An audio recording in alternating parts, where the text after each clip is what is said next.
Invisible tocas mi alma. Tú, invisible, tocas mi alma. Tu piel camina sobre el latido profundo de mi vida. Tu ser es el agua, donde los peces de mis sueños juegan a hacer burbujas de amor todos los días.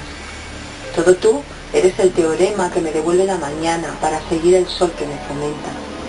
Todo tú eres el peregrino viaje donde pierden el rumbo los besos de mi boca. Tu espacio es el mío, tu voz mi eco, tu ser mi agua.